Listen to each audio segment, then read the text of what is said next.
ATM கார்டுகளில் இருந்து தகவல்கள் திருடப்படுவதாக எழுந்த புகாரை தொடர்ந்து சுமார் 6.5 லட்சம் ஏடிஎம் கார்டுகளை பாரத ஸ்டேட் வங்கி முடக்கியுள்ளது.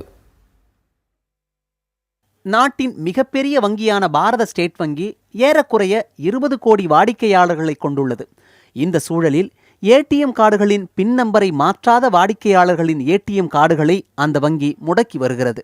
அந்த வகையில் இதுவரை 6,25,000 ஏடிஎம் கார்டுகளை அந்த வங்கி முடக்கி இருக்கிறது. எனினும் பாரத ஸ்டேட் வங்கியின் பணப்பரிவர்த்தனைகள் முழுவதும் பாதுகாப்பாக இருப்பதாக பாரத ஸ்டேட் வங்கி கூறியுள்ளது. முன்னெச்சரிக்கை நடவடிக்கைக்காக ஏடிஎம் கார்டுகளின் பின் நம்பரை மாற்றும்படி வாடிக்கையாளர்களை அந்த வங்கி கேட்டுக்கொண்டுள்ளது. முடக்கப்பட்ட ஏடிஎம் கார்டுகளுக்கு பதிலாக கட்டணமில்லாத கார்டுகளை பாரத ஸ்டேட் வங்கி விநியோகம் செய்து வருகிறது. இதேபோல் HDFC வங்கியும் ஏடிஎம் கார்டுகளின் ரகசிய எண்ணை மாற்றும்படி வாடிக்கையாளர்களை கேட்டுக்கொண்டுள்ளது.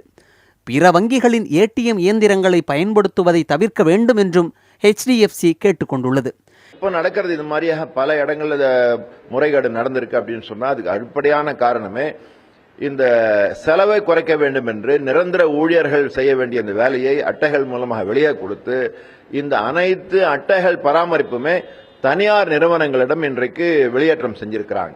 ஏடிஎம் கார்டுகளில் இருந்து தகவல்கள் திருடப்படுவதாக கடந்த மே, ஜூலை மாதங்களில் புகார்கள் எழுந்தன. இதனை அடுத்து தகவல்கள் திருடப்பட்டதாக சந்தேகிக்கப்படும் வாடிக்கையாளர்களின் ஏடிஎம் கார்டுகளை பல்வேறு வங்கிகளும் கடந்த மாதம் முதல் திரும்ப பெற்று வருகின்றன. இது தொடர்பாக விளக்கம் அளித்துள்ள ரிசர்வ் வங்கி, தரவுகள் திருட்டு, சந்தேகத்துக்கிடமான பரிவர்த்தனைகள் குறித்து தகவல் கிடைத்ததாகவும் அது தொடர்பாக நடவடிக்கை எடுத்து வருவதாகவும் தெரிவித்துள்ளது.